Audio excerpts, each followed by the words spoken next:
Hey everybody, this is Ace Blazer, and I'm doing a commentary video for Rome Total War. I'm in command of the Julii Romans, and my opponent is mattdamonftw in command of the Greek city-states. Here he's got a whole load of Spartans and 5 Cretan archers, and I've got 4 Roman archers, 9 legionary cohorts with 1 first cohort, and 4 Praetorian cavalry. There you go. So you can see he's formed with a new circle. And so this video is going to be about how I break this new circle open.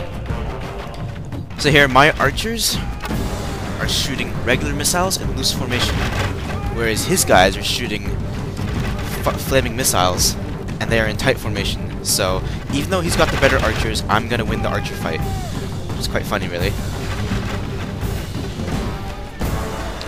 In the end, our archers don't really do too much. It's mostly just this initial engagement that they fight. It's good to get rid of these guys. Really annoying.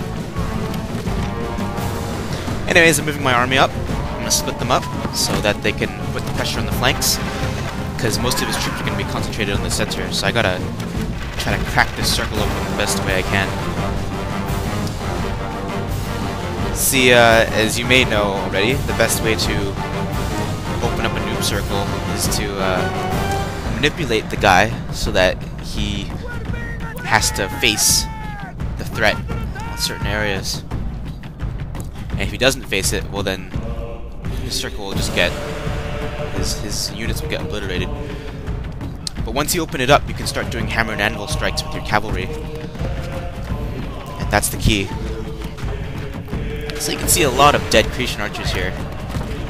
So this is just a really good indication of how loose formation is totally superior. And how flaming missiles suck.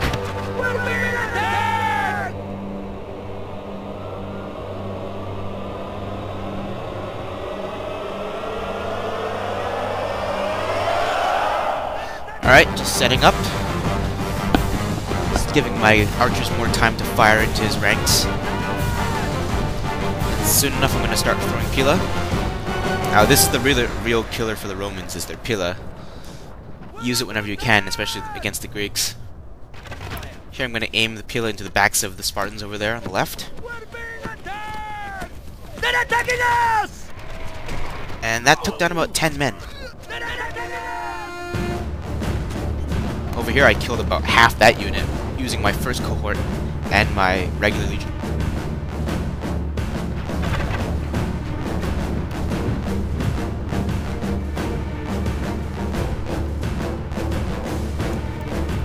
So I have still got a lot of shock value and very well armored infantry. I can deal with these Spartans who are not upgraded.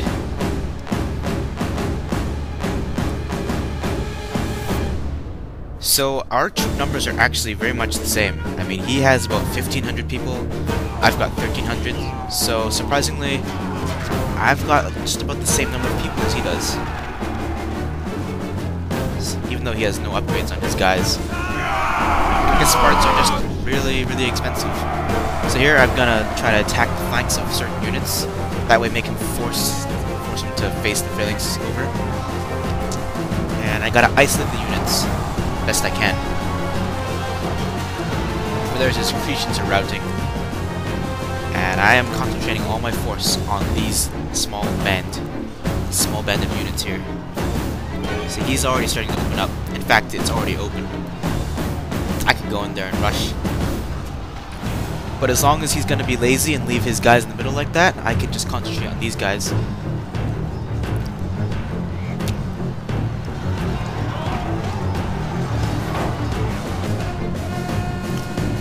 Alright, here comes the hammer and anvil. They will totally destroy that unit. Oh, I'm sorry, I don't have legionary cavalry. I've got Praetorian cavalry. Even better.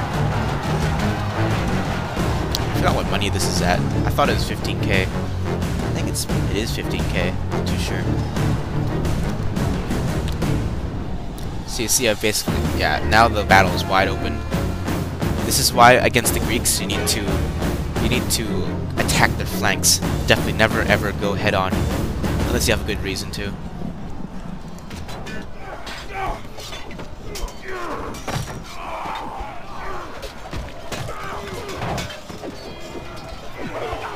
Yeah, you really need to use the Romans maneuverability here. Try to micromanage and confuse your opponent.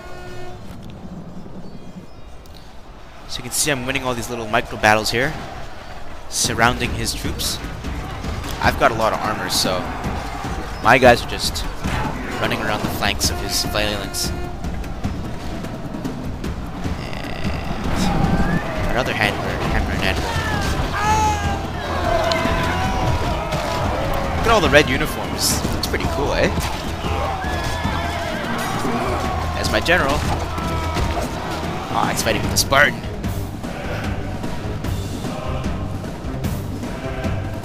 So you see his Cretians are pretty much gone. My archers are waiting on the wings, and I think they're shooting into the backs of Spartans, but most of the work here is being done by my infantry. And my cavalry is running around the field.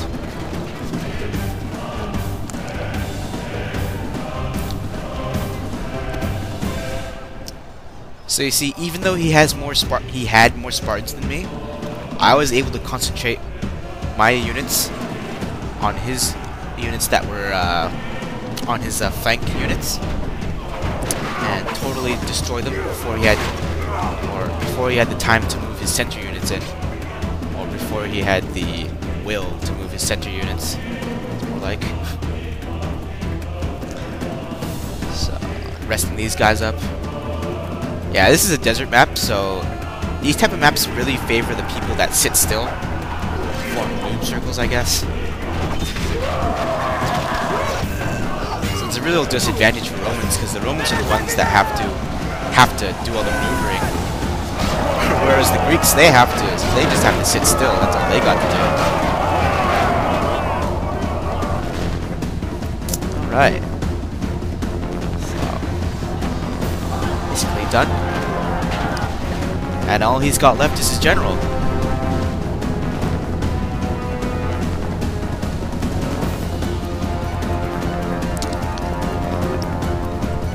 And my cavalry handled all the routing troops. Yeah. They're mostly chasing down routers.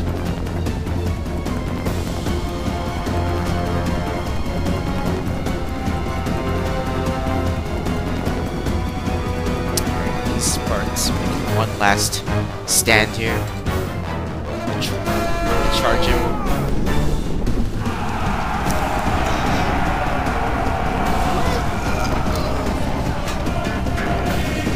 Yeah. Right. There's his general right in the thick of it. I'm gonna try to surround him and make him fight to the death. I really like it when that happens. Throw some Pila. Unfortunately, that's going to make them rout faster. Yeah, that'll make them rout. Too bad. The enemy are utterly beaten! This is a crushing victory, worthy of a great general! So that was a victory for me. I had 1,505 kills, and he had 608 kills. A good game to Matt Damon for the win, and thanks for watching, everyone.